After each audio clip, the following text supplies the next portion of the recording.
के अंदर बड़े बढ़िया बढ़िया आप लोग बाहर से गीत सुने और क्या तो सुनबो का बड़े बढ़िया गीत कलयुग की आगमन बड़ी ऊंची ऊंची बात कहें कि ननकी हमारे कबो एकदम पगलाई जाते दरअसल क्या करवा ढेर मंच तोरे साथे गई थी ने ढेर में एक जैसा लगता है या अलग लगता है हम सोचे बदरा सोनौटी से आया का है अपने घरे तो पाउडर दे हुई सम्मानित हृदय के गार्जियन जी आप गंगा स्वीट हाउस पता सिलोफरस चौराहा प्रयागराज प्रोपराइटर बीरू एंड सनी यादव भैया जी मिठाई 51 रुपये आशीर्वाद के चारे माई भगवती करे आपके काम में दिन रात चौगुना तरक्की हो विकास यादव प्रधान जी बाबू भट्टी रानीगंज प्रतापगढ़ से गार्जियन जी के द्वारा 100 रुपये आशीर्वाद के चारे हैं। अच्छा एक बात आप लोग सुने कि हम जवाबी और जमाई वाले कलाकार दोनों वही भाई लेकिन देखा हम तो जवाबी कलाकार न हुए हाँ वो दोनों है भाई तो सूरज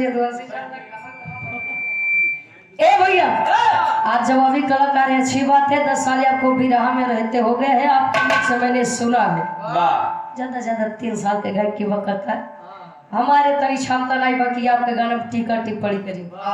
वैसे प्रयागराज के सब कलाकार एक कहती लेकिन एक अलग इनकर छाप ए भैया एक चीज बा कि लोग निगेटिव चीजों पर ज्यादा गौर करते हैं हाँ हो सतयुग त्रेता द्वापर जितना ही अच्छा काम भवा कुल ही अच्छा गिनावत है बेचारा कलयुग बदनाम बटे कलयुग बदनाम बखिया लड़के अपने माई बाबू सेवा नहीं करते जाते हैं बिटिया घरे खाते हैं अजवन समझ ले बेटवा बिटिया अपने माई बाबू के केयर करते हैं चिंता करते हैं उनकर पहचान कहाँ उनकर बखान कहाँ भैया हाँ बिल्कुल ए भैया अब सतयुग में देखत रहा अपन दुल्हन अपने घरे पर दूसरे दुल्हन के ऊपर अगर दिल आई गया तो आक्रमण तरफ चालू राजा बेचारा कहाँ का दुल्हन बंदी बने गया वो चला रानी चलो चलो एका क्यों नहीं बोलते लेकिन अगर कलयुग में एक मन तू ही दुल्ही धैले या तू दुल्ही तू दुल्हा धैले अतेका सब गावे बड़े तेज है ए भैया फेसबुक उठाई के देखला मेहरारू अपने मन से दुख मत डालत बा एक का सब डाल देता हूँ लेकिन मेहरारू अपने मन से दुख खातिर दुनियादारी छोड़ देत बा एक का जल्दी क्यों नहीं डालत है कलयुग महाराज कलयुग नहीं चतुर युग है हाँ यहाँ जो चतुराई के साथ रहे वही के जान ले बेड़ा पार बा ए भैया गार्जियन जी का भी आदेश है छोट सा विराह कोनो गादर समय को देखते हुए 5-6 घंटा में महाराज भोरहरिया हो जाए एक छोट सा विराह भैया के फरमाइश भर ले राजा हो तो कैसे आज एक लाइन ले ले विजय भैया अच्छा भैया हम तो कहे गया आओ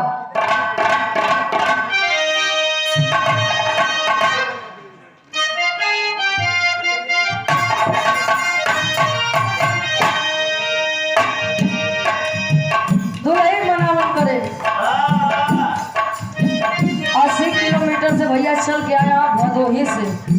आवत रहे महाराज भदोही का झूठे परेशान हो गया कहे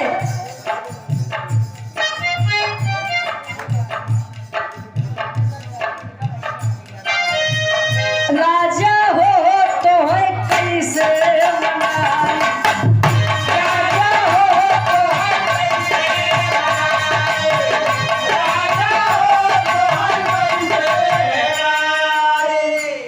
हेंगाई नहीं मनाई तू लोग पहले छोड़ दिया तो काहे ना हेंगावा जाए आदत पड़ी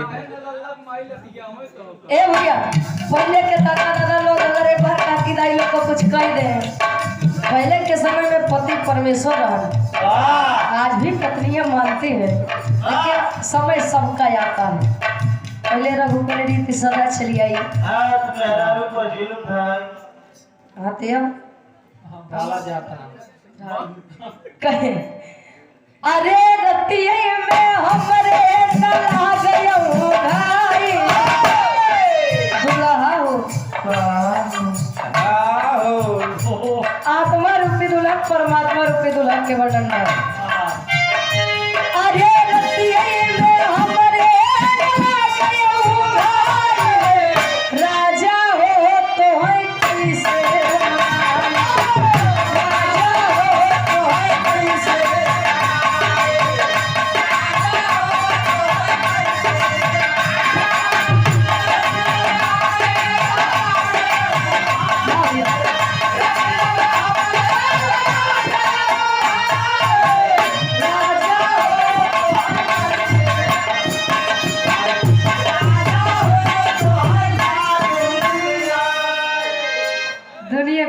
सोचो तुम्हारा दुल्हन ना सब पताई से दूर रहा है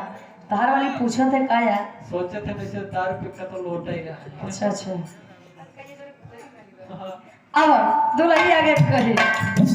डबल पलवा तलाई के जवानी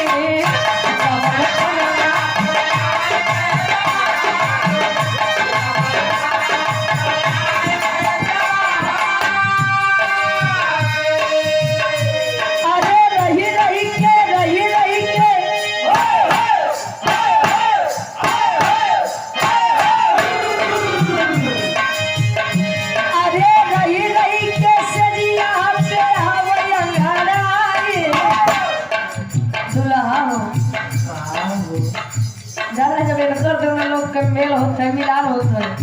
आज तक केहू तीसरा बीच में नहीं है वजह था कि नहीं। अरे रही रही के सजिया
आन के बोलो मतलब माला तोहार लल्ला हो गए अबे छोड़ के उनकर चाची बड़ी सेवा करत है। अरे हमार चाची उनकर मम्मी है और नहीं जब बड़ा हुई है तब बढ़िया से दुल्ही देख के शादी ब्याह करबा उ लड़की खातिर तोरे लल्ला बनी रही है बल्लम नहीं बलम लेकिन चाची खातिर उनकर लल्ला रही है। ये भाई आन के बोलो मतलब आपन लड़का आन के बलम के सेज पे सुतावे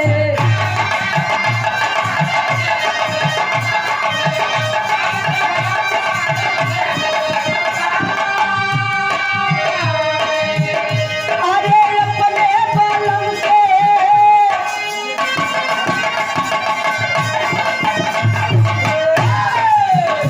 अरे अपने बलम के पीछा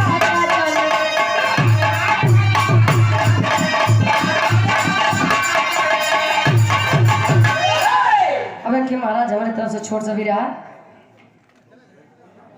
और आप धर्म के बड़े भैया